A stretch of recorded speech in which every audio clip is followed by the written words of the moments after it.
O Senhor esteja convosco. Proclamação do Evangelho de Jesus Cristo segundo São Mateus.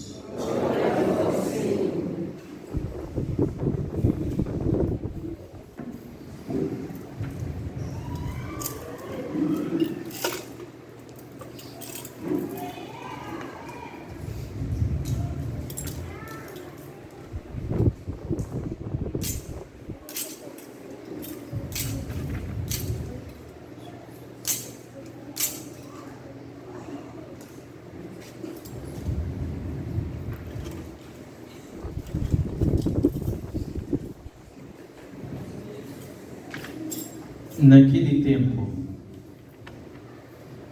Jesus começou a mostrar a seus discípulos que devia ir a Jerusalém e sofrer muito da parte dos anciãos, dos sumos sacerdotes e dos mestres da lei, e que devia ser morto e ressuscitar no terceiro dia.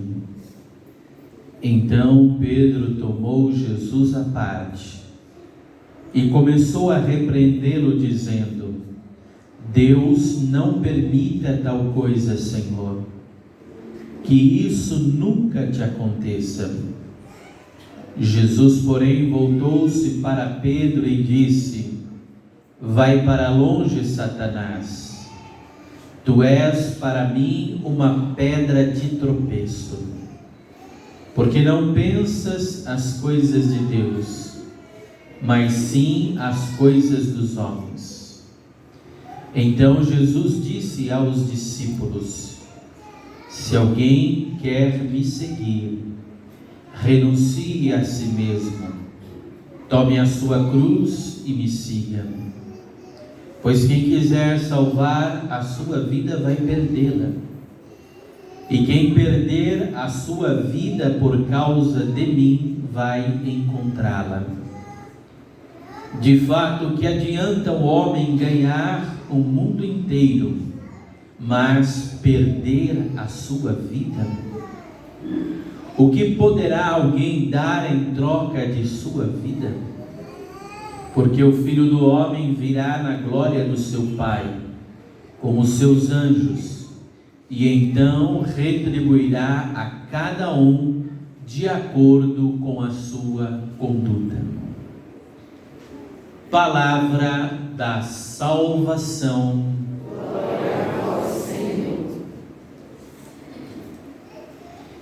Podemos nos sentar um momento, irmãos e irmãs.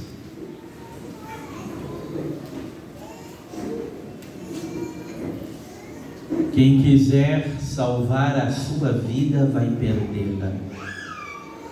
E quem perder a sua vida por causa de mim vai encontrá-la. Queridos, eu fico imaginando como que os apóstolos e os discípulos de Jesus, fico imaginando o que eles sentiram, o que eles perceberam, imaginaram quando Jesus falava essas palavras. Quem quiser me seguir, renuncie a si mesmo, tome a sua cruz, vem, me siga. Ou quem quiser salvar a sua vida vai perdê-la, e quem perder a sua vida por causa de mim vai encontrá-la. E aí eu fiquei imaginando a graça que cada um recebeu no batismo. Você sabe que o batismo é sinal de vida nova, é sinal de uma vida do Espírito Santo. Mas ao mesmo tempo o batismo é sepultamento.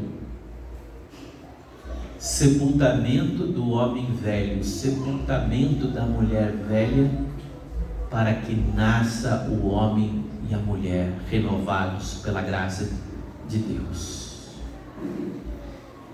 Então seguir a Jesus é entrar num caminho de renúncias.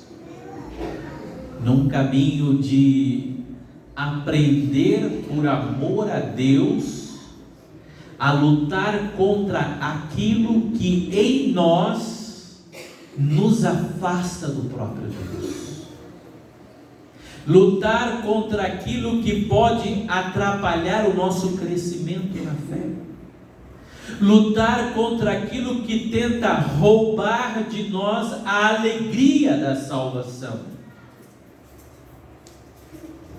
Por isso, perder a vida, ou poderíamos até traduzir por arruinar a sua própria vida, não é que Deus nos pede para destruir a nossa vida, que é um dom dele. Não é que ele está se contradizendo, porque ele mesmo diz: eu vim para que tenham vida e a tenham em abundância. Não é ele que diz: eu sou o caminho, a verdade e a vida, então se eu vou até ele, eu estou recebendo dele uma vida eterna.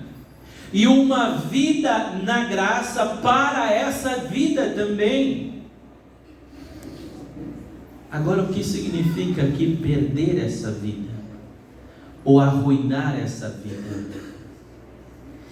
É saber, queridos, perder, largar, deixar, arruinar tudo aquilo que é contra Deus ou anti-Deus na nossa própria vida.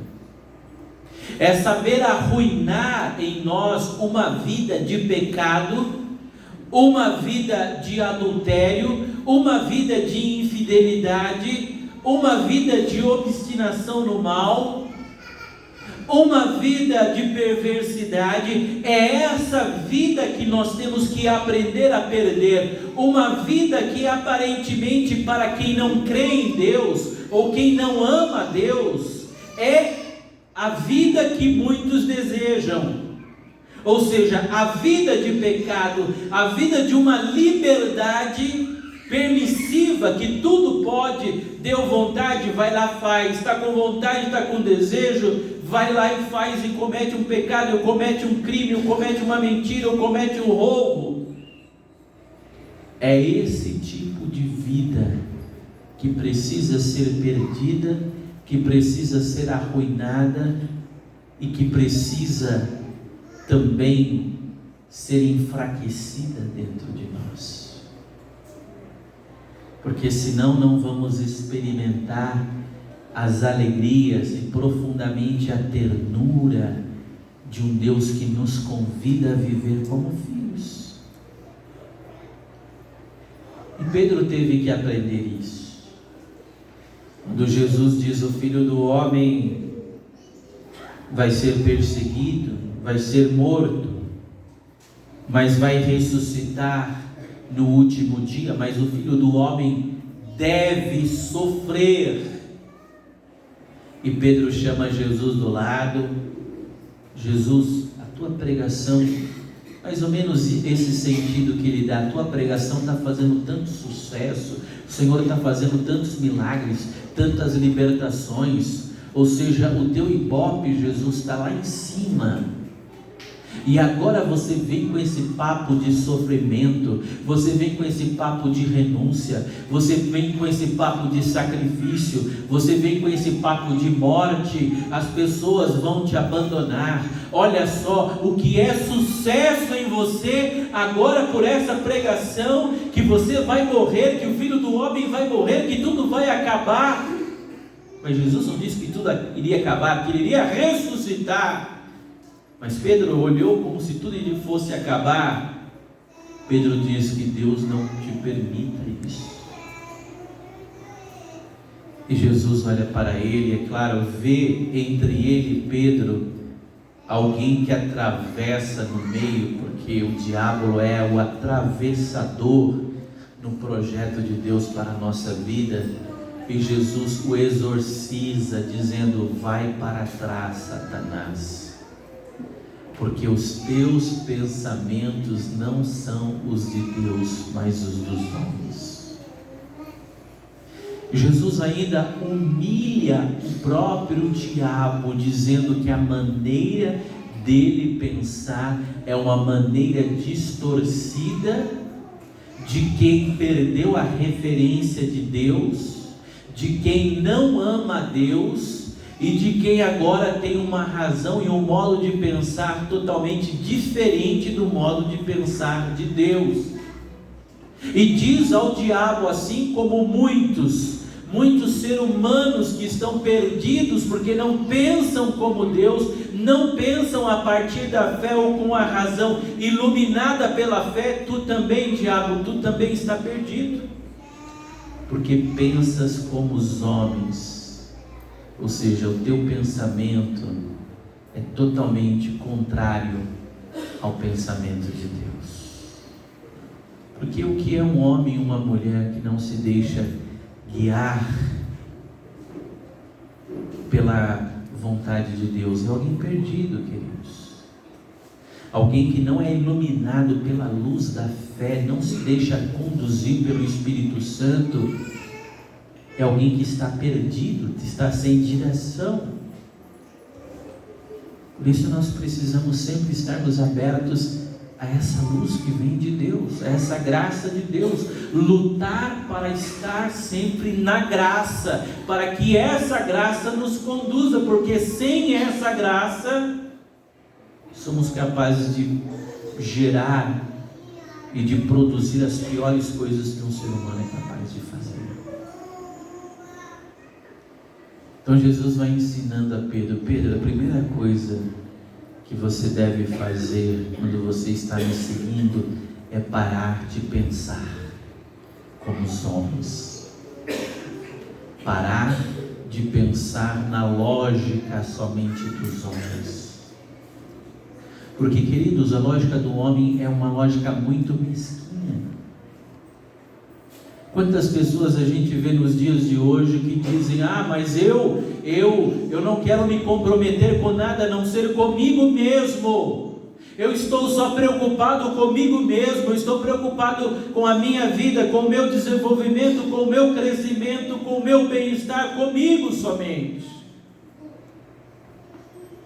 Ok, não que você não deva se preocupar com você, com o teu crescimento, não que você não deva também ter um certo grau de amor por você, mas não fazer de você o fim de todas as coisas. E hoje muita gente diz: não, para que eu vou casar? Para que eu vou constituir uma família? Para que eu vou entrar no matrimônio? Eu jamais vou entrar nisso. Jamais vou entrar nessa situação, jamais vou ter uma família. Hoje, quantos jovens já estão pensando assim, em querer viver uma vida solitariamente, sem constituir uma família, sem ter um lar, sem ter filhos? Porque aí eu só vou gastar comigo mesmo, o dinheiro vai todo para mim, eu só vou pensar em mim, aí eu faço da minha vida o que eu quero. Eu fico pensando quanta mesquinharia pode estar por trás desse pensamento. Porque quem quer ganhar a sua vida a partir de Deus, e sabe que a família é um projeto de Deus, e sabe que o matrimônio é um projeto de Deus, e luta para juntos fazer esse projeto acontecer diante de todos os sacrifícios, todas as batalhas, todas as lutas, a pessoa se esforça ali para abençoar a sua família, para fazer do seu matrimônio um matrimônio agradável a Deus. Queridos, essas pessoas são verdadeiramente heróis da fé, que por amor a Deus, tem uma motivação maior do que o seu próprio egoísmo. Motivação que vem da fé. Por isso que quando eu penso um homem que às vezes vai assumir uma família, um matrimônio, uma casa, uma mulher, e quando pensa nos filhos, alguns já pensam: não, mas eu não tenho condição nesse mundo cheio de coisas, cheio de problemas, e o filho fica doente, e eu vou ter um ou dois e já está bom para mim, depois eu já fecho a fábrica, né? já fecho a fábrica e ali eu consigo administrar. E eu vejo assim para essas pessoas e digo: quão fraca é essa pessoa, quão limitada é essa pessoa. Porque alguém que tem força, alguém que tem determinação, alguém que confia em Deus, alguém que sabe que Deus jamais vai o abandonar, alguém que se reconhece cheio dos dons, dos talentos, das capacidades de Deus, alguém que por amor à família e por amor aos seus filhos é capaz de se dobrar, é capaz de fazer o melhor, de se dar inteiramente para fazer um lar, uma família, uma pequena comunidade, ir para frente ali. Ele sabe que ele é capaz de ir além de si mesmo, de renunciar a si mesmo, e ele faz a experiência de que Deus cuidará de todas as coisas. Por isso eu vejo quando, talvez para muitos seja um sinal de fraqueza, né? Não é criticando não, mas é só uma reflexão. Mas hoje se pensa: você vai ter 3 filhos, você vai ter 4, você vai ter 5 filhos, coitadinho, tem 5 filhos, coitadinha, olha só, tem 6 filhos para cuidar, meu Deus. E quando eu olho uma pessoa dessa, eu digo: nossa, que força, que determinação, que garra, que coragem. Um homem que tem motivação para acordar de manhã, tem motivação para trabalhar, tem motivação para querer crescer na vida, tem motivação para lutar, alguém que tem garra, alguém que olha para a sua família, olha para os seus filhos, olha para a sua esposa e diz: aqui eu vou lutar, aqui eu vou enfrentar essa batalha, aqui eu vou fazer todos crescerem comigo. Queridos, como a lógica de Deus é tão diferente da nossa. A nossa é o que? Vamos organizar a vida de uma maneira que a gente não tenha desafios. Vamos organizar a vida de uma maneira que a gente não sofra tanto. Vamos organizar a vida da maneira que a gente tenha muito prazer e poucas renúncias, muito bem-estar e poucos sacrifícios. Só que é uma vida sem renúncias e sem sacrifícios, é uma vida que não vai para frente em nada, nem espiritualmente falando, nem materialmente falando, nem familiarmente falando. Uma vida sem sacrifício é uma vida inútil. Então a gente olha para as pessoas e vê no coração delas a vontade de crescer, quando a gente encontra a vontade de enfrentar os desafios da vida. É o que Jesus fez e mostrou para Pedro e os apóstolos. Olha, o Filho do Homem vai trazer redenção, o Filho do Homem vai ressuscitar, o Filho do Homem tem como projeto salvar a humanidade do seu pecado. Mas esse projeto vai passar pela cruz, esse projeto vai passar pelo sofrimento, esse projeto vai passar pela morte. É como Jesus dizendo: olha, Deus ama tanto o ser humano, Deus quer salvar tanto o ser humano, que Deus é capaz de morrer para ter a nossa amizade. Deus é capaz de dar a sua vida por amor a nós, para nos fazer fiéis, próximos, íntimos dele. Porque tudo que vem fácil, queridos, a gente não valoriza na vida. Tudo que vem muito fácil. Quando você dá as coisas muito fácil para o seu filho, para a sua filha, e ele não faz o mínimo de esforço, de sacrifício para te ajudar em absolutamente nada, o camarada não é capaz de comprar, 6 pãezinhos na padaria.